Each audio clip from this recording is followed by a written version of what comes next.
vaksin telah disebarluaskan. Berbagai dunia telah melaksanakan vaksinasi, termasuk Indonesia. Presiden Jokowi adalah orang pertama yang menjalani vaksinasi, yaitu vaksin Sinovac.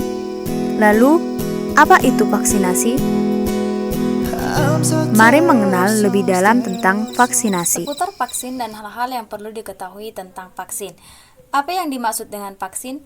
Vaksin adalah suatu zat atau senyawa yang berfungsi untuk membentuk sistem kekebalan tubuh terhadap suatu penyakit. Kandungan vaksin dapat berupa virus atau bakteri yang telah dilemahkan atau dimatikan, atau dapat juga berupa bagian dari tubuh virus tersebut. Vaksin dapat dilakukan melalui beberapa cara: 1. Suntikan, 2. Tetes minum, dan melalui uap atau aerosol. Apakah vaksinasi itu diperlukan?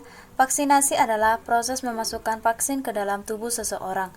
Bila seseorang sudah mendapat vaksin untuk suatu penyakit, tubuhnya bisa dengan cepat membentuk antibodi untuk melawan kuman atau virus penyebab penyakit tersebut ketika nanti ia terpapar. Jadi dapat disimpulkan, vaksinasi sangat bermanfaat dan juga sangat diperlukan di masa pandemi COVID-19 saat ini.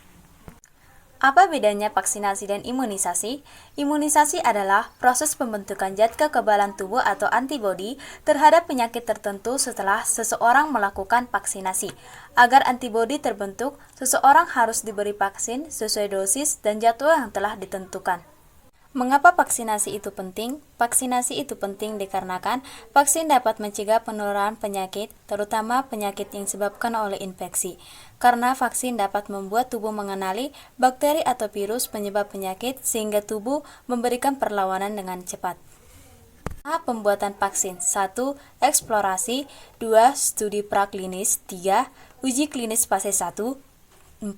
Uji klinis fase 2, 5. Uji klinis fase 3, dan tahap 6. Baik, saya akan melanjutkan, dan sebelumnya saya akan memperkenalkan diri dulu. Nama saya Ruth Adinda Stindaun, saya dari kelas 12 MIPA 1, dan pada kesempatan kali ini saya akan menjelaskan sedikit tahap pengujian vaksin dan hasil yang diharapkan berikut dengan profil vaksin yang telah digunakan di Indonesia. Untuk yang pertama, tahap pengujian vaksin dan hasil yang digunakan. Apa sih hasil akhir yang diharapkan dari pembuatan vaksin? Ya tentu saja tujuan dilakukannya serangkaian ujian klinis dalam pembuatan vaksin tentu adalah untuk menjamin keamanan dan efektivitas vaksin sebelum diberikan kepada masyarakat.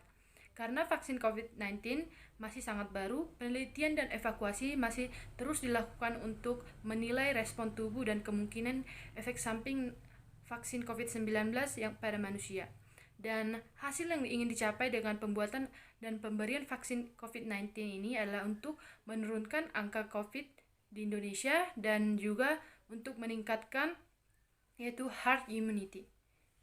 Dan yang selanjutnya saya akan menjelaskan sebagian dan jenis-jenis dari vaksinasi yang telah diterapkan di Indonesia. Untuk yang pertama yaitu Pfizer, negara asal Amerika Serikat, bahan dasar yaitu mRNA, dan tahapan ujian klinis telah melewati uji klinis fase 3 dan mendapatkan izin penggunaan darurat dari US Food and Drug Administration. Adapun efek samping dari Pfizer yaitu nyeri di lokasi penyuntikan, rasa lelah, sakit kepala, menggigil, nyeri sendi, dan demam. Dua yaitu Sinovac. Negara asal dari Sinovac yaitu Cina. Bahan dasar yang digunakan pada Sinovac yaitu yang dimatikan. Adapun tahapan uji klinis pada Sinovac yaitu sudah melewati uji klinis tahap 3 atau fase 3 dan mendapat izin penggunaan darurat dari BPOM. Adapun efek samping dari Sinovac yaitu nyeri di bagian penyuntikan, nyeri otot, demam, dan sakit kepala. Dan adapun alasan Sinovac bisa dibawa ke Indonesia yaitu untuk penyimpanannya bisa digunakan di kulkas atau cool box sehingga proses distribusi dan dari vaksin ini dan pelaksanaan vaksinasinya lebih mudah. Yang kedua, vaksinasi Sinovac termasuk dalam 10 kandidat vaksin paling cepat dan menggunakan metode pembuatan yang sudah dikuasai oleh perusahaan lokal seperti Bio Farma. Yang ketiga, Moderna. Asal dari vaksin Moderna yaitu Amerika Serikat dan tahap ujian klinis dari Moderna yaitu telah melalui uji klinis fase 3 dan telah mendapatkan izin penggunaan darurat dari US Food Administration. Adapun efek samping dari Moderna yaitu nyeri, bengkak, dan kemerahan di lokasi penyuntikan, dan rasa lelah, sakit kepala, nyeri otot, menggigil, dan demam, serta mual dan muntah. Adapun yang selanjutnya yaitu Oxford atau AstraZeneca yang berasal dari Inggris, dan tahap uji klinis dari AstraZeneca telah melewati uji klinis fase 3 dan mendapat izin penggunaan darurat dari otoritas Inggris. Dan yang selanjutnya yaitu Novavax. Negara asal dari Novavax yaitu Amerika Serikat, dan tahap ujian klinis dari Novavax sudah selesai uji klinis fase 3 di Inggris, Meksiko, Amerika Serikat, dan Afrika Selatan. Adapun efek samping dari Novavax yaitu efek samping yang serius seperti reaksi alergi terhadap vaksin. Selanjutnya yaitu Sinopharm berasal dari Cina, dan tahapan ujian klinis dari Sinopharm sudah melewati tahap ujian klinis tahap fase 3 dan telah mendapatkan izin penggunaan dari otoritas kesehatan di Cina. Adapun efek samping dari Sinopharm yaitu umumnya bersifat ringan seperti demam, nyeri, bengkak di lokasi penyuntikan, dan serta sakit kepala. Selanjutnya yaitu Merah Putih atau Bio Farma. Bio Farma bekerja dengan lembaga biomolekuler Eichmann, masih sangat melakukan pengembangan dan penelitian terhadap vaksin COVID-19, dan uji klinis terhadap vaksin ini telah dimulai sekitar bulan Juni 2021 yang lalu. Selanjutnya yaitu Sputnik V, berasal dari Rusia. Tahapan uji klinisnya sudah melewati uji klinis fase 3, dan efek samping dari vaksin ini yaitu nyeri di tempat suntikan, flu, demam, sakit kepala, dan kelelahan. Dan di sini juga saya akan menjelaskan apa saja kriteria orang yang akan atau bisa menerima vaksin.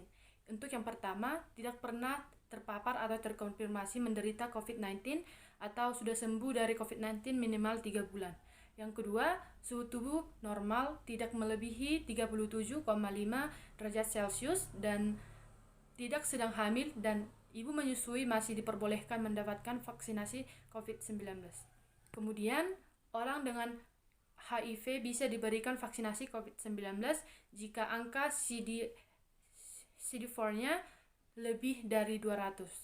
Dan penderita penyakit paru-paru seperti asma hanya dapat divaksinasi jika sudah terkontrol melalui pengobatan, atau penderita TBC boleh divaksinasi setelah mengonsumsi obat tuberkulosis secara teratur selama dalam 2 minggu. Untuk lebih menjelaskan kembali apa kaitan vaksinasi dan herd immunity, yang pertama saya akan menjelaskan apa itu pengertian dari herd immunity. Herd immunity atau kekebalan kelompok merupakan kondisi suatu kelompok telah memiliki kekebalan terhadap suatu penyakit infeksi. Semakin banyak orang yang kebal, semakin sulit pula penyakit tersebut menular. Dengan adanya herd immunity terhadap COVID-19, diharapkan orang-orang tidak bisa menerima vaksin karena tertentu bisa ikut terlindungi dari penyakit ini. Lantas, apa hubungannya herd immunity dengan vaksinasi? Saat seseorang mendapat vaksin, tubuhnya akan membentuk kekebalan spesifik terhadap penyakit yang telah dicegah oleh vaksin tersebut. Dengan begitu, sistem imuniti tubuh orang ini akan siap melawan bakteri atau virus penyebab penyakit yang masuk, sehingga tidak terjadi infeksi, dan kalaupun terjadi infeksi, gejalanya akan lebih ringan dan pemulihannya akan lebih cepat. Demikian literasi yang kami bawakan dari kelas 12 MIPA 1. Jika ada kekurangan atau kesalahan dalam penyampaian materi ini, kami mohon maaf. Terima kasih.